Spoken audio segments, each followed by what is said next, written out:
Gotcha! It's good and really important to constantly question your actions, your lifestyle, and every once in a while really question the things that are at the core of who you are. And some people might say that one of the core things they think of when they think of me is the color brown. For a really long time now, I've only ever worn brown, and people have come to associate that with me. And it's really interesting when people associate certain things with you. They see something, like people see something that is brown, like a brown shirt, and they'll think of me. If they're buying me something, especially if it's something I'm gonna wear, right? They're only gonna buy it if it's brown. So I had this association, and it really became connected to me, connected to my identity, for me and for those around me. I chose brown because it's earthy, and I am very earthy and all about nature, and I have a very Franciscan spirituality, and St. Francis and the Franciscan friars all wore, you know, the brown robes. If St. Francis was alive now, he wouldn't wear a brown robe.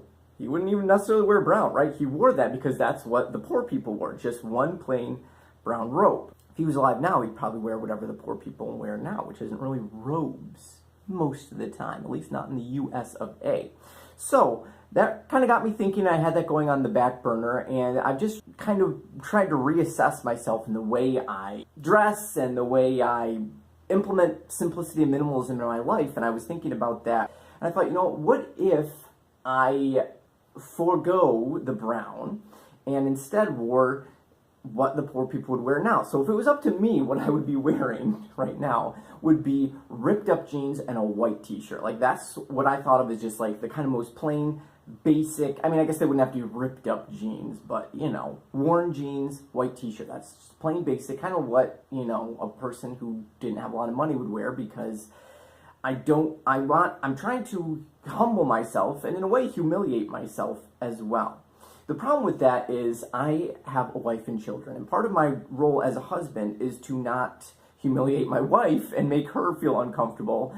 You know, if I were to walk into a wedding in ripped up jeans and a t-shirt, white t-shirt, she would not feel comfortable, and that wouldn't be fair to her. Just because I'm trying to humble myself, I don't think, you know, she wouldn't be a fan. So I was kind of thinking about what would I wear just as a regular person, a regular Joe, if you will. I still have a very simplistic idea of what just having one outfit, but I wanted it to be universal, that I could wear anywhere. So, long story short, this is what I ended up with. I'm wearing jeans and this collared shirt because I feel like it's a good balance of semi-formal, semi-casual type of thing. So I could wear it to a wedding, I can wear it to mass, I can wear it to a funeral, I can also just wear it around, you know, anywhere. So it's universal because that's what we're all about. If you're only gonna have one thing, you want it to be as universal as you can. So this isn't my choice of how I would want. It's funny because this isn't me.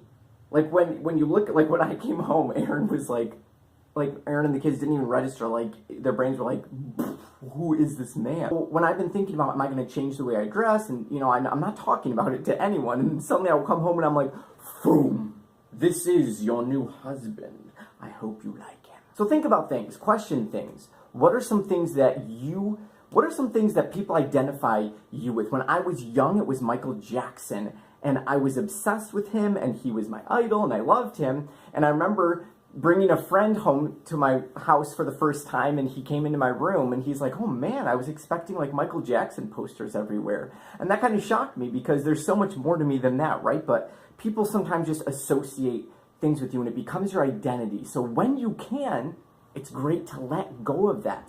I'm no longer the man in brown, and that is somehow both liberating and terrifying at the same time. And that means it's the best thing to do for me right now. Thank you so much for watching. Have a wonderful, blessed day. Remember, keep it simple, question everything, and stay radical.